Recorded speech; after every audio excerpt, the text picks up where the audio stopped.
Esta tarde, para Poder Popular, vamos a realizar una entrevista al economista Jon Laseras. Jon Laseras es profesor de Economía Política en la Universidad del País Vasco y junto con el economista Luis Rodríguez Algans ha publicado la investigación Hacer huelga para renovar, las estrategias de organización de los sindicatos vascos y el uso de la caja de resistencia en la revista British Journal of Industrial Relations de la prestigiosa Universidad London School of Economics. Luis y Jon sostienen que Euskal Herria se sitúa a la cabeza en número de huelgas en Europa y que ello se debe a que el sindicato vasco mayoritario, ELA, decidió a partir del 2001 apostar por la confrontación en la calle en vez del diálogo del despacho. Arratsaldeon, Jon, eta mila esker gurekin egoteagatik. Buenas tardes, Jon, y muchas gracias por aceptar la invitación de Poder Popular. Eskerrik asko, Ixone, eta un placer estar con vosotros. Muy bien. Pues empezamos, nos ponemos en harina. Jon, en este trabajo, Luis y tú planteáis que Euskal Herria está a la cabeza en números de huelgas en Europa. Primera pregunta, obvia. ¿Por qué? Bueno, ante todo decir primero que hemos hecho esta investigación, pero creemos que esos datos deberían ya haber sido públicos anteriormente y que no ha habido ningún organismo ni institución vasca ni estatal realmente que esté haciendo públicos estos datos, ¿no? Entonces, bueno, ha sido un trabajo, somos investigadores, obviamente, pues también para eso estamos, ¿no? Pero, bueno, hemos hecho esta labor de forma independiente y creemos que a través de haberlo hecho público, esperemos que pues bueno, haya otra gente que empiece a trabajar estos datos y que haya más debate al respecto, ¿no? Decir simplemente que, bueno, en un contexto general de globalización en Europa y políticas de austeridad y neoliberalismo, pues lo que nos encontramos y de alguna forma ya presuponíamos que igual íbamos a encontrar, y luego nos dimos de bruces con que sí, era que en el País Vasco pues hay más huelga que en el resto de territorios y primordialmente es porque los sindicatos mayoritarios pues han apostado por una posición de confrontación y esta posición pues no solo se reduce a sindicatos pequeños, que suele ocurrir, ¿no? Pues sindicatos más combativos, pero suelen también ser más menores, pues esos pueden igual llevar siempre más a la acción, ¿no? Como forma de negociación y obtener beneficios, ¿no? Pero en este caso en Euskal Herria son justo los sindicatos más grandes los que han entrado en esa lógica, ¿no? Entonces, bueno, pues una particularidad territorial que existe aquí, ¿no? Eskerrik asko, Jon. Sí, básicamente eso, ¿no? Eso sería un poco la respuesta. Aquí existe una realidad sindical diferente y eso se refleja al final, pues, en que los datos de huelga pues son superiores. Un tercio de todas las huelgas que ocurren en España, pues, ocurren en Euskadi. Un 6%, un 38% sería con Nafarroa y con un 5 o 6% de todos los trabajadores de España, ¿no? Entonces, eso quiere decir que el trabajador medio vasco se inclina más por la opción de la huelga a la hora de negociar que el resto del Estado, ¿no? A ELA y LAB se las denomina, como acabas de introducir, como sindicatos de contrapoder, mientras a UGT y comisiones obreras, a rasgos generales, de concertación. ¿Cuáles serían, en tu opinión, las diferencias más claras? Sindicato de contrapoder, sindicato de concertación. En el artículo apuntamos, ¿no? A diferentes características, ¿no? Todo hay que decir que, bueno, los sindicatos que estamos analizando en ningún caso están realizando una práctica revolucionaria, ¿vale? Entonces, la huelga se entiende como un momento dentro de la negociación colectiva y al final, pues todos los sindicatos llegan a pactos, necesariamente, tanto en la empresa como en sectores, como a nivel, de alguna forma, confederal.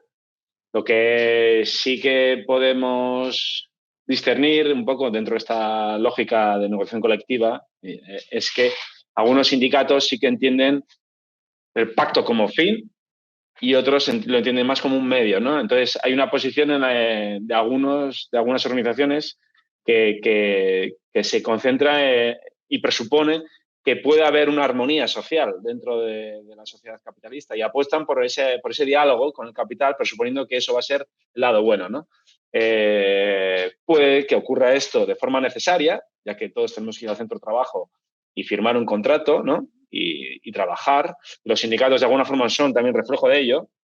Entonces, todos los sindicatos pactan, pero en este caso los sindicatos de contrapoder lo entienden a día de hoy, por lo menos provisionalmente dentro del contexto que estamos, como un medio. Es decir, voy a intentar organizarme, desarrollar aquellas capacidades organizativas que me posibiliten confrontar de una forma más fuerte y empoderar a mis afiliados, ¿no? Entonces, voy a transformar esa lógica, ¿no? Más que sea el pacto, el fin, no, va a ser un medio porque no puedo ir a más, ¿no? Esto nos lleva también a, bueno, pues históricamente los dos sindicatos más grandes de España optaron por modelos de financiación donde de alguna manera dependían cada vez más del Estado. Esto de alguna forma te limita la autonomía política, la autonomía a la hora de poder decidir qué tipo de estrategias voy a llevar en la negociación colectiva. Entonces, bueno, los sindicatos vascos tienen un mayor grado de autonomía financiera que posibilita, en este caso, tener una independencia también a la hora de decidir, ¿no? Y si tú dependes de tus afiliados, pues también vas a tener que gestionarlo bien y buscar quizás más si quieres llevar a tu organización a que tenga mayor poder, ¿no? Y de acción. Es una de las críticas que se ha hecho especialmente a él en este caso, que se le acusa sistemáticamente de buscar afiliados. Podrá ser cierto en el sentido de, pues, querrán tener más Es su afiliados en una razón de ser. organización, pero también es la razón de ser de un sindicato. Y si no buscas más afiliados o te intentas reorganizar para que haya más gente contigo, pues igual te estás dejando a mucha gente fuera, ¿no? Y en un contexto general donde las tasas de afiliación sindical han bajado en todos los países occidentales y en España también es bastante baja, del 15%, pues en el País Vasco nos encontramos que es de más o menos del doble, del 30%, un poco menos. Depende de qué sectores, 36%. Entonces, tampoco hay muchos datos al respecto. También habría que ver por qué no hay datos, ¿no? Pero en el País Vasco sí que hay más afiliación sindical.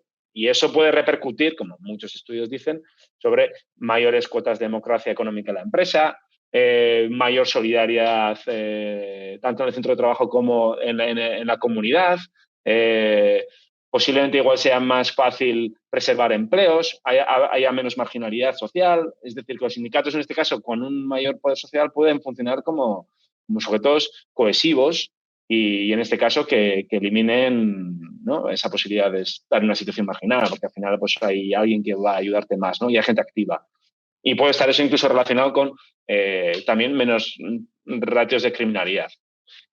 No está explorado eso tampoco, pero hay gente que ya apunta a ello, ¿no?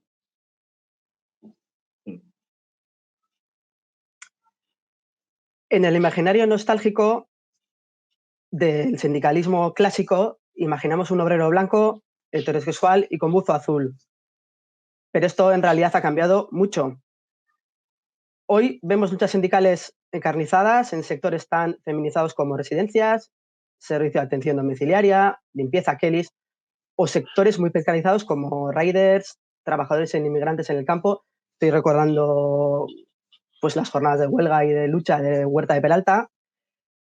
Se habla mucho de la nueva clase trabajadora y es cierto que los nuevos modelos productivos cada vez más extendidos en el siglo XXI generan nuevas relaciones sociales que dominan la sociedad y rearticulan una clase trabajadora en recomposición.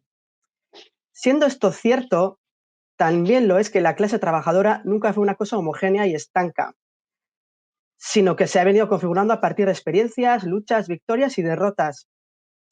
En este sentido, y en base a vuestro trabajo, ¿qué papel crees que juega el sindicalismo de contrapoder en este proceso de reconstrucción y empoderamiento de la nueva clase trabajadora? Repito. Sí, no. Muy largo. Bueno, apuntar que la clase trabajadora no es homogénea, como bien dices tú, pero no lo ha sido tampoco históricamente. Igual habrá habido momentos históricos donde haya habido, pues bueno, lo que se puede hablar del Fordismo y demás, ¿no? Donde haya habido quizás menos diferenciación en el mercado laboral de los trabajadores, pues también había una diferenciación entre países del centro y la periferia, ¿no? O colonias incluso, ¿no? Entonces, bueno, nunca ha existido, de hecho, una clase trabajadora que pudiera ser, es lo que es, que la gente se olvide de eso. Y de hecho, habría que entenderlo de otra forma diferente. Es a través de la diferenciación que se expresa cómo es la clase trabajadora. Y también las organizaciones sindicales. Entonces, la organización sindical, de hecho, puede ser la expresión de quien no está organizado. Hay gente que se organiza y eso será la expresión de aquellos trabajadores que están más politizados y tienen de alguna forma una voz conjunta. Eso implica que hay otra gente que no va a tener voz. ¿Vale? Entonces, a día de hoy, los mayores sectores organizados están relacionados con el sector público, ¿vale? Y históricamente igual con el sector industrial. Y ha sido el capitalismo, pero también a través de la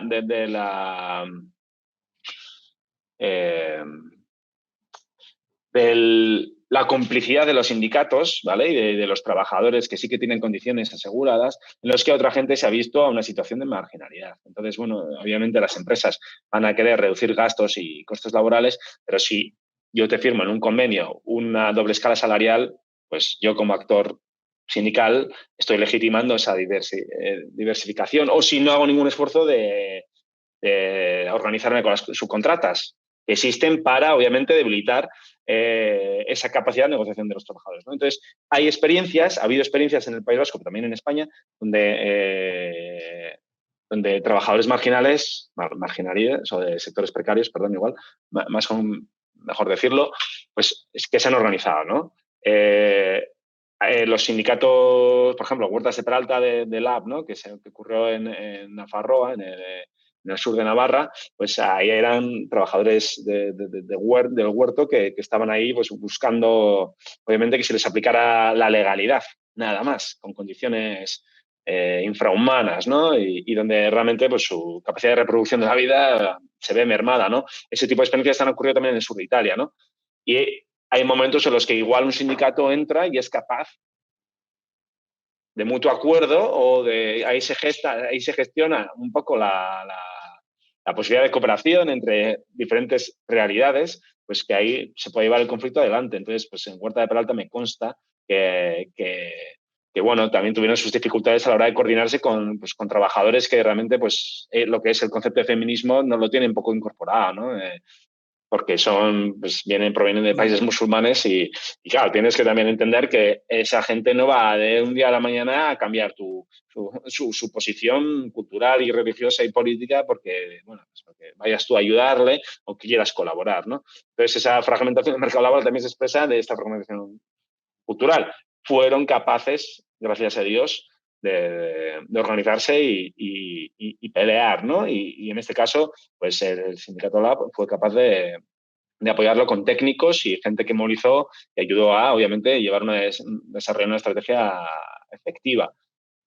También ha existido en Bilbao, por ejemplo, me acuerdo cuando vivía en un barrio, pues tenía que ir al lugar de trabajo, al final tenía que pasar todos los días enfrente de un hotel y ahí hubo una huelga hace 2 años de trabajadores de servicio de habitaciones de NH Hoteles.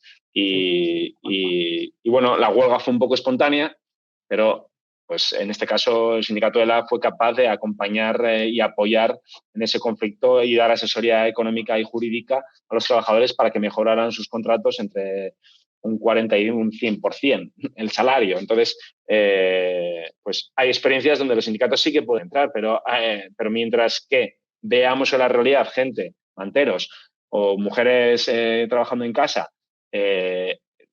miles de trabajadores que no tienen ningún tipo de relación con un sindicato o los ven con desconfianza, pues en este caso la acción sindical será cómplice a la vez que legitima también las condiciones de los trabajadores en lo del resto, ¿no? Hay otras experiencias donde, pues como el de Telefónica, rechazaron los propios trabajadores que eran autónomos, rechazaron, en este caso, los pactos de grandes sindicatos que aceptaron ciertas condiciones que ellos no querían y bueno, pues hubo sí que sindicatos más minoritarios que pudieron apoyar y guiar jurídicamente otra vez y quizás organizativamente también apoyar la acción de esta gente. Pero de todas formas fue en este caso la subversión de un sector que ya no aguantaba más y su creatividad que les llevó, por ejemplo, a ocupar una oficina de Telefónica en el centro de Barcelona y generar un conflicto bastante importante.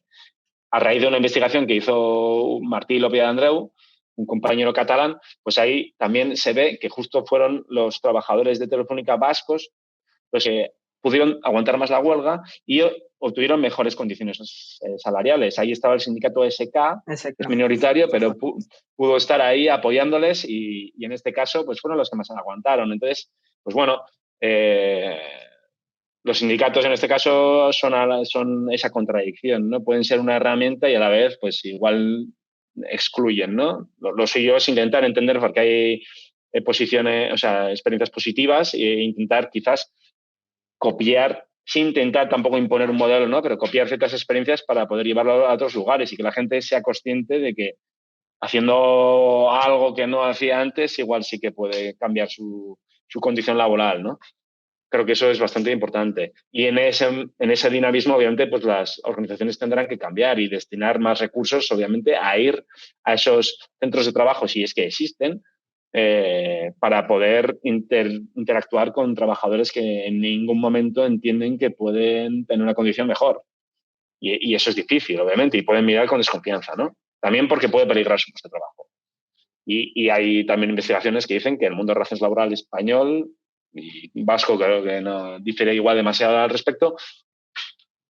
Un poco menos fuerte quizás es que la posición de la gerencia y la dirección es bastante autoritaria, ¿no? Con respecto a los trabajadores y que no hay una relación mucho de comunicación. Por lo tanto, si tú eres un trabajador en una empresa que no tiene afiliados y te afilias a un sindicato combativo, en este caso, pues hay gente que tiene miedo y pueden echarte, ¿no? Lo suyo es que si no das un paso, pues vas a estar igual, ¿no? Y eso es algo que tiene que salir también, no solo de la voluntad de la gente, pero hay que buscar formas para que la gente lo haga. Si no, pues te vas a quedar con el miedo encima y eso no te asegura que luego te vayan a mantener el contrato tampoco. Vamos con el siguiente, John. En Euskal Herria se hacen muchas huelgas, pero también tenemos un movimiento feminista vanguardista, un movimiento de jubilados bien organizado a favor de unas pensiones dignas. El 8M hubo una imagen que dio la vuelta al mundo, o por lo menos la vuelta al Estado, y fue el apoyo del movimiento feminista a las y los trabajadores en huelga de Tubacex. ¿Es este un buen ejemplo de la interseccionalidad del movimiento?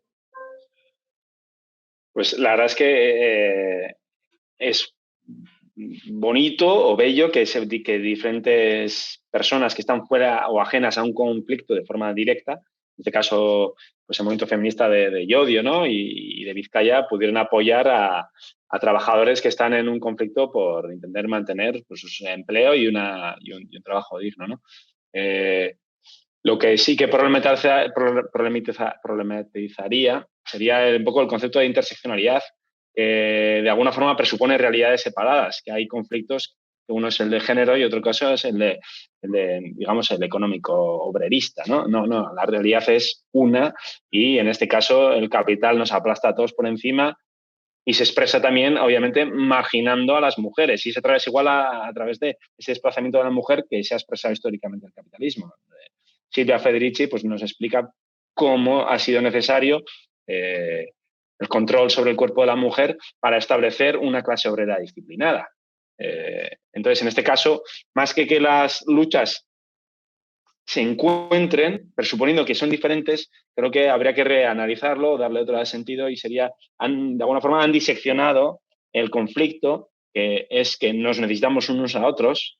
En este caso, necesitamos un buen empleo para también tener buenas condiciones para poder cuidar de nuestra familia, ¿vale? Y que no solo es el lugar económico el que impera, sino también hay que saber que el trabajo de cuidados, pues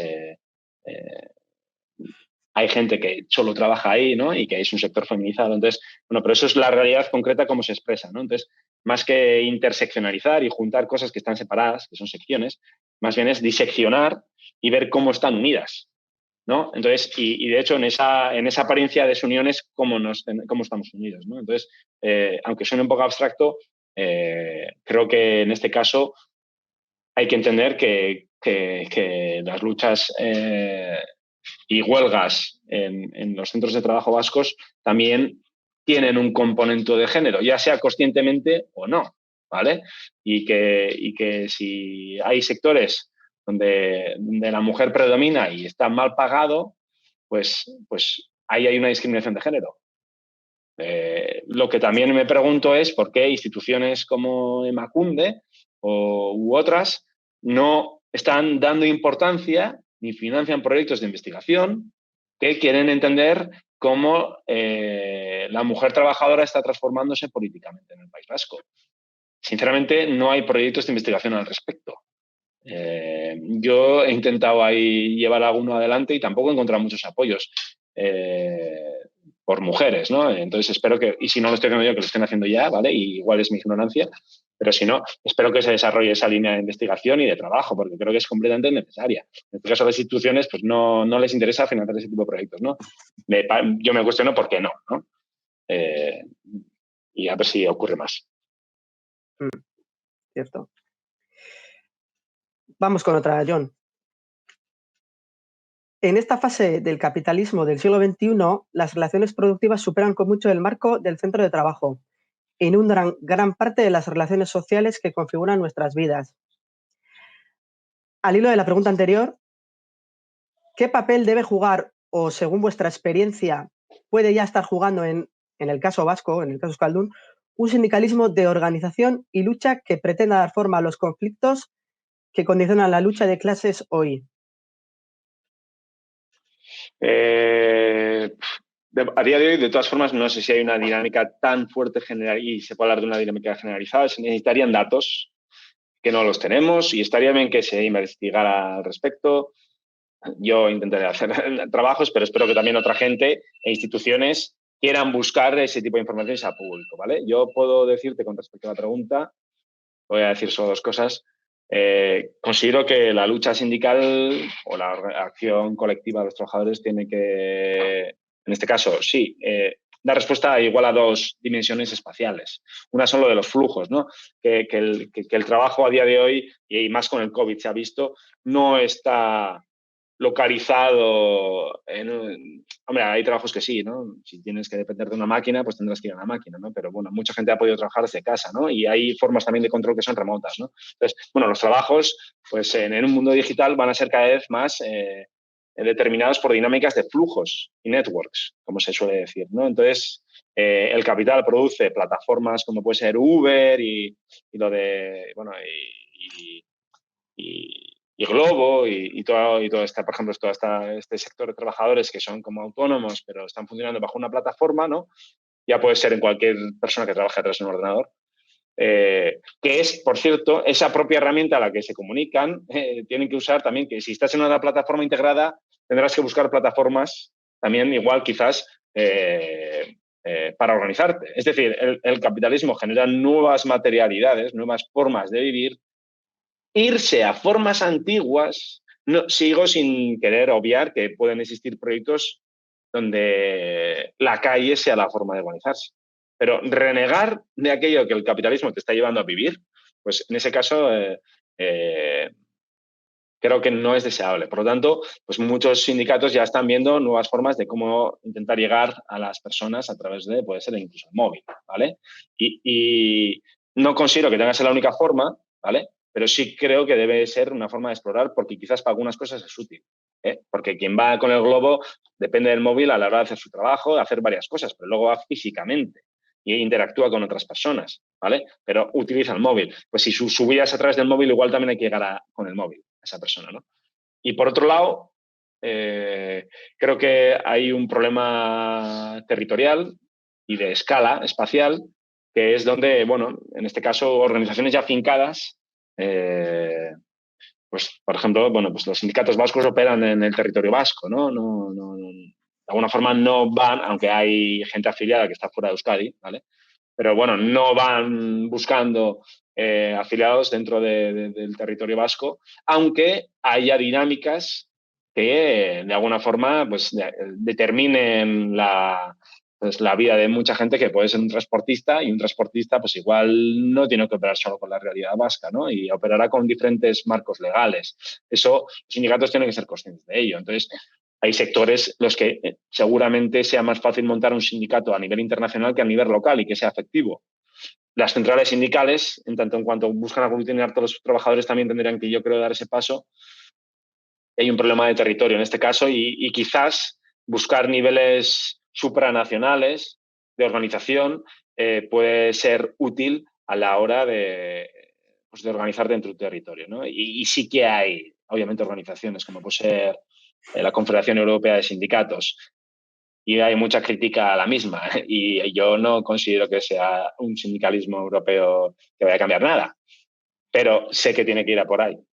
En el sentido de que mientras que las dinámicas globales de acumulación, la ley del valor a escala mundial, las ponga unos contra otros, como no diseñemos organizaciones así, a nivel supranacional, tenemos las de perder. Entonces, ahí se problematiza y creo que es contradictorio el concepto de, que no digo que haya que desecharlo, simplemente digo que es contradictorio y que tenemos que problematizarlo, el concepto de soberanía. ¿Cuál es mi espacio de soberanía? ¿Dónde puedo yo tener esa autonomía política? Creo que eso es un espacio en construcción. No tenemos que presuponer ninguna frontera al respecto, ya que el capital no lo hace. Y habría que buscar nuevas formas de solidaridad con aquellos a los que nos estamos enfrentando continuamente. Y el no hacer eso, y el no tener una posición, en este caso internacionalista, bueno, de una forma quizás renovada, nos puede llevar a conflictos internacionales entre países, que sería matarnos unos a otros entre obreros, como ocurrió en la Primera y Segunda Guerra Mundial. Entonces, esa pregunta sigue abierta y ante los nuevos retos de la nueva economía, cada vez esa pregunta va a ser más pertinente. Una de las razones que recogéis en vuestro trabajo para que en Euskadi se acometan más huelgas que en otras regiones es la caja de resistencia, que es un principio de solidaridad básica y un poderoso instrumento de huelga. Todas las afiliadas a los sindicatos de contrapoder sabemos que con la cuota estamos aportando a la caja. Las condiciones laborales en España son de las más precarias en Europa. Y aunque aquí en Euskal Herria se puede decir que estamos algo mejor, la temporalidad y la precariedad también son muy alarmantes. Siguiendo con el principio de solidaridad, que es la caja de resistencia, ¿se puede aplicar el modelo de contrapoder de los sindicatos vascos a estas trabajadoras, considerando que a muchos les costaría pagar la alta tasa de afiliación sindical para financiar su poderoso fondo de huelga? Es decir, Pues, los sindicatos defienden a sus afiliados. ¿Cómo podemos llegar a otros sectores? y que cobran poco, además, ¿no? Que cobran poco además. Bueno, se podrían establecer diferentes cuotas. De todas formas, he hecho algún cálculo y, bueno, el sindicato que más cobra de toda España, que son unos 22 euros al mes, pues al año serían 264 euros. Si haces la reducción fiscal que te hace el Estado, la declaración de la renta, se te queda en unos 211 euros. Un móvil Samsung te cuesta 500 euros y un iPhone 1.000. La media que he mirado he mirado por ahí, y la media de lo que cada español de media gasta en apuestas son de unos 25 euros al mes, si no más, ¿vale? Igual llegando a unos 250, si no más, euros al año. Claro, si la gente apuesta de media y pretende hacerse rico sin hacer nada, ¿vale? Sin ningún tipo de voluntad política, simplemente apuesto, y teniendo en cuenta que las apuestas están organizadas, y lo organizó esto, de hecho, Carlos III, rey Borbón, para, para, eh, para recaudar las arcas del Estado, y las empresas privadas está diseñadas las apuestas para ganar dinero. Yo me pregunto, si la gente apuesta, ¿por qué no va a gastarse 22 euros, 18, 17, el que menos igual 12, todos los meses en organizarse e intentar bueno, mejorar sus condiciones laborales de una forma Y en aportar sustancial? a la caja, ¿no? Al final. Claro, o sea, que te puede revertir, ¿no? Pero quiero decirte, en vez de buscar la suerte, que por cierto, la suerte ya está echada y de media vas a perder dinero, yo pregunto por qué incluso la gente no se afiliado a un sindicato y la posibilidad de que ayudes a un compañero va a ser mayor, va a ser directa, va a ser inmediata, y hay ejemplos donde la gente ha mejorado su salario de una forma sustancial. Entonces, de subidas salariales muy altas, ¿no? De 20, 40% en poco tiempo, si hay acciones colectivas en sectores precarios importantes. Entonces, no creo que suponga tanto, más creo que es una cuestión de prioridades y ahí creo que debe hacerse también una campaña de, no sé, marketing o no sé cómo ponerlo, pero que la gente tiene que saber cómo vender las ideas. Bueno, si están en casas de apuestas, he tomado las casas de apuestas como ejemplo, pero se podrían tomar otros muchos, ¿no? Pero si la gente, hay casas de apuestas por todos lados y hay propaganda al respecto, igual hay que jugar con esa lógica. ¿Qué tienen ellos que no vamos a poder tener nosotros que queremos apoyarnos unos a los otros, ¿no? Hay que jugar con... En eso sería una batalla discursiva, porque no creo que 22 euros, 17 euros le supongan a la mayoría de los trabajadores demasiado al mes, teniendo en cuenta que los beneficios son muy superiores, ¿no? Y si luego tú entras en un conflicto y ya tienes el apoyo de un abogado formado, en vez de tener que ir por tu cuenta, pues te estás también ahorrando ya dinero en pleitos legales, ¿no? Pero bueno, creo que es una cuestión más de principios y que ahí pues habría que intentar cambiar un poco el chip. Totalmente de acuerdo. Vuestro trabajo enfatiza el componente subjetivo en la configuración de las relaciones laborales, por encima de los factores contextuales, económicos, legales, institucionales, etc. ¿Se puede aplicar el modelo vasco de contrapoder en otras partes y fortalecer el socialismo en el Estado? Perdón, sindicalismo en el Estado. Pues ¿Es mira, esto exportable es una... nuestro Sí, sí. modelo sindical? ¿Es exportable? Esto es una pregunta que nos hicieron los propios revisores del artículo, ¿no? Y que no damos igual demasiado contexto económico, que en el País Vasco se gana más dinero que en el resto de España, que en el País Vasco somos de naturaleza combativa, bueno, eso, que un vasco nace ya siendo más peleón. Bueno, hablar en euskera ya implica pelear, pero no diría que seamos más peleones y los vascos somos ejemplo de colonos por el resto del mundo, ¿no? Entonces, el artículo y cómo hemos problematizado los datos y qué hemos buscado es dentro de un mismo marco legal, mismo marco económico, que en este caso es el País Vasco, demostramos cómo algunos sindicatos hacen huelga y otros no hacen huelga. Y estamos hablando de diferenciaciones sustanciales. Estamos hablando de que en este caso, bueno, lo hemos construido los datos de una forma para que se refleje la voluntad de hacer huelga. Pues ELA hace 100 veces más huelga que UGT, solo, en solitario, ¿no? Entonces, eso es así. Y no es que UGT esté en Extremadura y luego los vascos estamos aquí. No, estamos hablando del mismo marco territorial, legal, contexto. Hay gente que apuesta por una cosa y otra gente que apuesta por otra, ¿no? Entonces, eso es una clara apuesta de una estrategia sindical. ¿Que se pueda exportar? Habría que ver también la historia del sindicalismo español y qué derroteros ha llevado.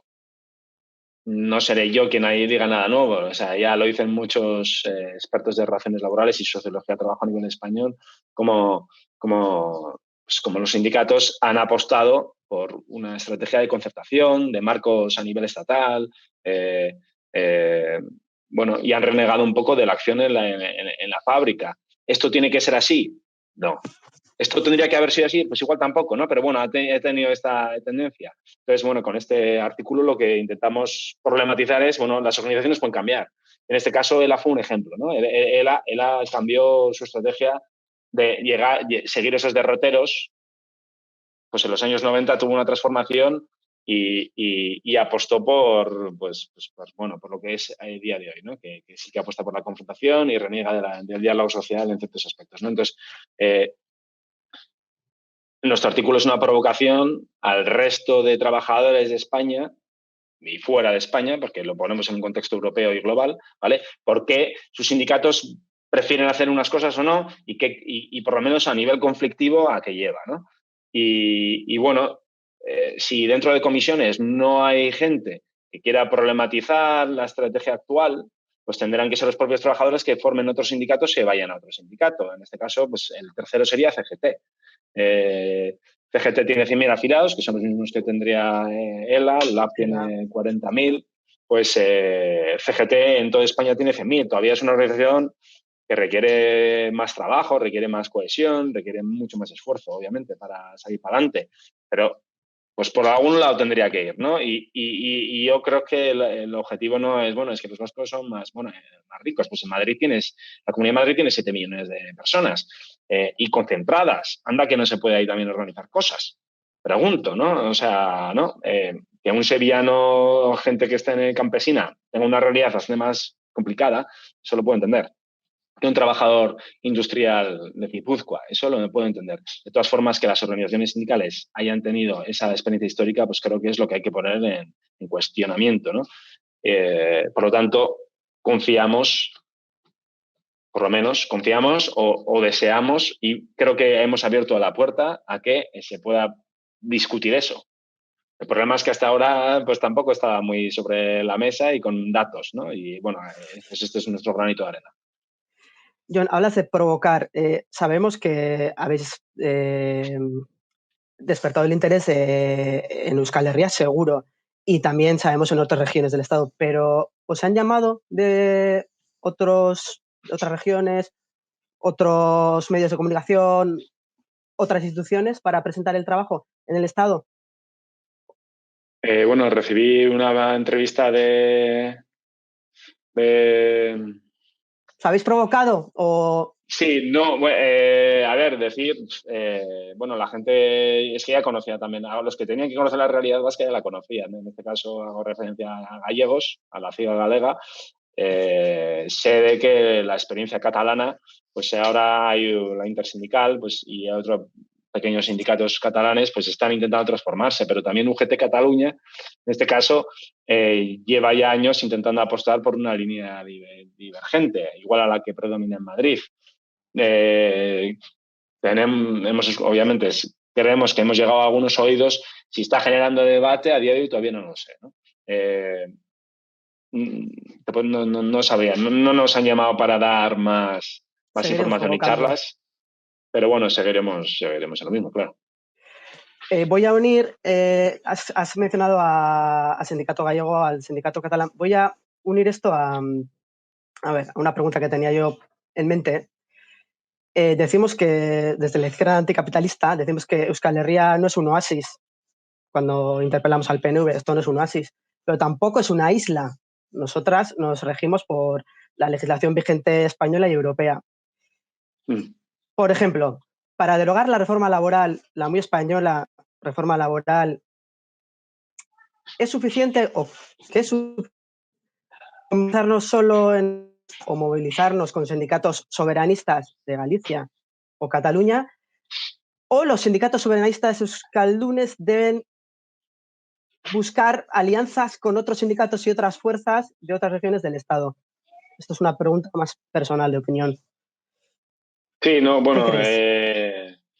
pues, cuanto más mejor, ¿no? No sé qué presión se necesita para derogar una reforma laboral. O sea, lo desconozco.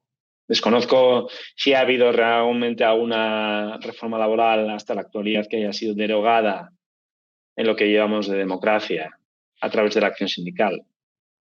Que yo no me consta ninguna gran reforma, de hecho todo ha No, sido a peor. a peor, Entonces, correcto. habrá habido algún cambio mínimo, pero no creo que haya sido alguna cosa que se haya incorporado, pero no ha habido nada que haya reducido la precariedad, ni aquí ni creo que en toda Europa a día de hoy. O sea, desconozco eso. ¿Qué se necesitaría? Obviamente, pues si quien te está interpelando es Madrid, pues tendrás que atacarle con las mayores fuerzas a Madrid. Y creo que desde la periferia, pues bueno, algo harás. Pero si en Madrid no incides y si los trabajadores de Madrid no tienen esa conciencia de que tienen que cambiar, o es que, qué decirte, tú de Euskadi podrás decir lo que sea, pero si quien tiene que firmarlo en Madrid, pues no, pues tiene solo un 5% de trabajadores en contra, digamos, que serían los vascos, suponiendo que eso es así, pues te quedas con nada. Entonces, las alianzas no deberían ser solo con sindicatos independentistas, sinceramente, sino tendría que ser con comisiones UGT, que son la mayoría, y con CGT. Eso lo considero yo personalmente. Creo que, de todas formas, los sindicatos vascos serían conscientes de ello, que eso tiene que ser así. La cuestión es que luego las prácticas diarias de los sindicatos también les lleva a confrontar unos contra otros, sin buscar necesariamente la unión de los trabajadores en pos de una mejora colectiva. Y en este caso ha habido o sea, ha habido confrontaciones recientes entre el AILAB con respecto a la reforma laboral y ha habido en ese caso, pues el LAB no ha estado dentro de ese marco vasco-catalán-gallego, ¿no? A la hora de hacer una alianza contra Madrid. Y eso pues es problemático, sustancialmente problemático. También, obviamente, decir que no deberíamos de presuponer, y creo que, o sea, presuponer que ha existido, eso es lo peor, ¿vale?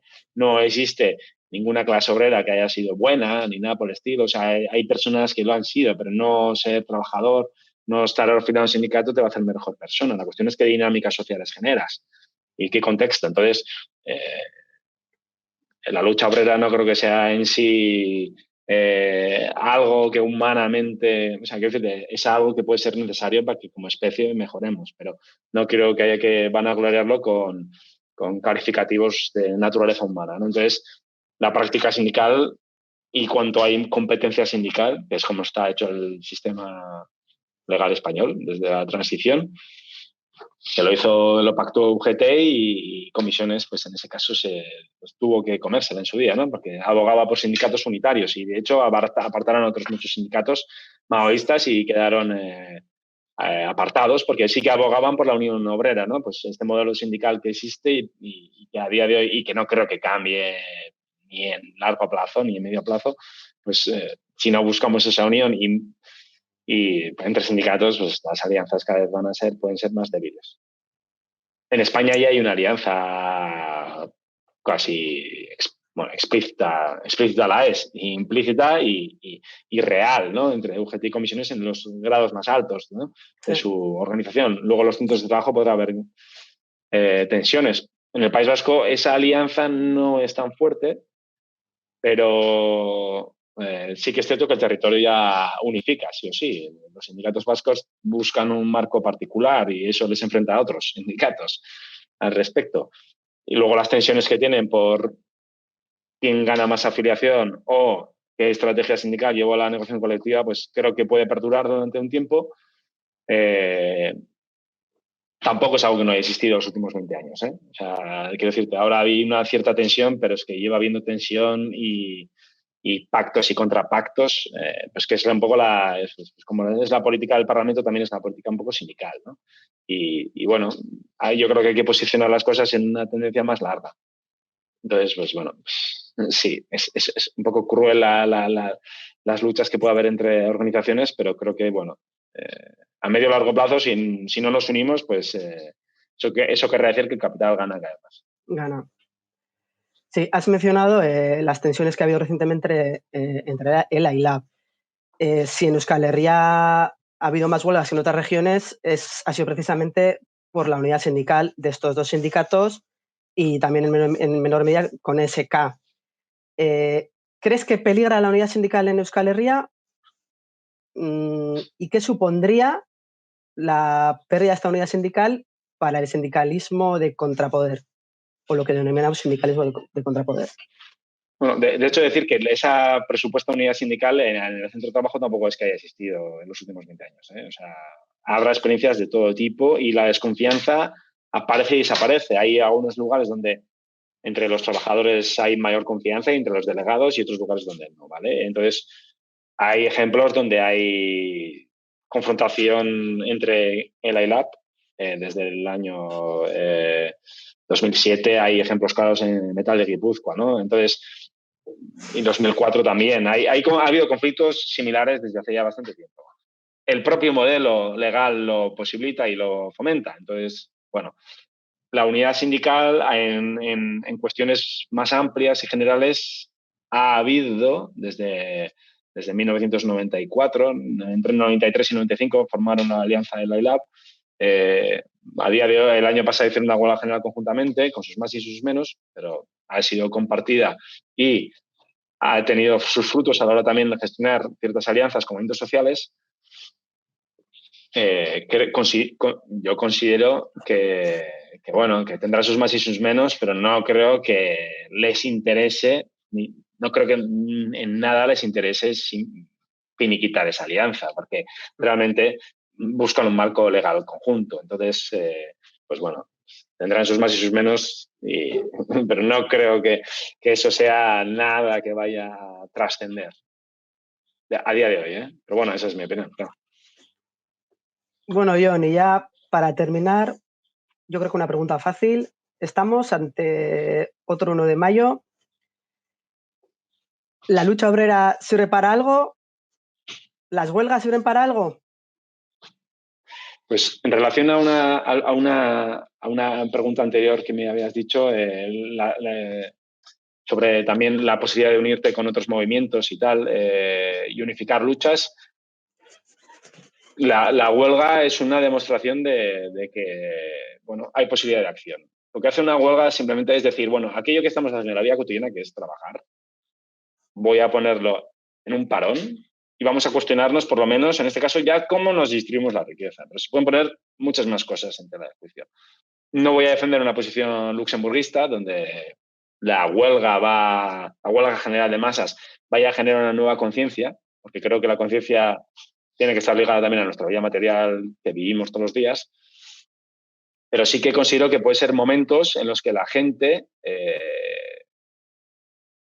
pueda descubrir nuevas posturas, pueda descubrir que puede perder miedo a decir no y que tiene una compañía cerca que igual también es capaz de decir no. Eso ha ocurrido en unos cuantos conflictos. Entonces, la gente a veces se redescubre a través de la huelga, no siempre, pero muchas veces sí, porque es una situación bastante a veces muy, muy dura, ¿no? Un 1 de mayo es un día de celebración. Yo, pues, soy un poco escéptico con este tipo de días, pero en un centro de trabajo, en muchos lugares, cuando la gente a veces entra en una posición de conflictividad, a veces pierdes amigos, pero también puedes ganar otros muchos. Y lo que sí que aprendes es que se te puede decir que no a quien normalmente ejecuta sin preguntar, ¿no? Entonces, bueno, creo que es una herramienta y un mecanismo que aumenta la democracia económica en la empresa, también en los sectores, ¿no? Entonces, sin querer glorificarla, que no ese es el objetivo tampoco, sí que es decir, bueno, ¿por qué no se puede se usa esta herramienta? ¿Por qué unos ya la obvian como tal? Y aquellos que sí que la están usando sobre sus organizaciones, igual qué tipo de repercusión tiene. Y lo que podemos ver es que a día de hoy, pues en este caso, el sindicalismo vasco tiene más vida que otros de otros lugares de España y de Europa, ¿no? Entonces, bueno, pues bueno, a ver qué ocurre, ¿no? Pero yo invito a la gente que bueno, no niegue ciertas experiencias, ¿no? Mil Esker, John, muchas gracias. Ha sido una entrevista muy interesante y hasta la próxima. Bai, eskerrik asko zuei. Eskerrik Ánimo con asko, todo y, John. no, y nos vemos en la calle. Bai, kaleetan ikusiko gara. Vale, agur. Agur.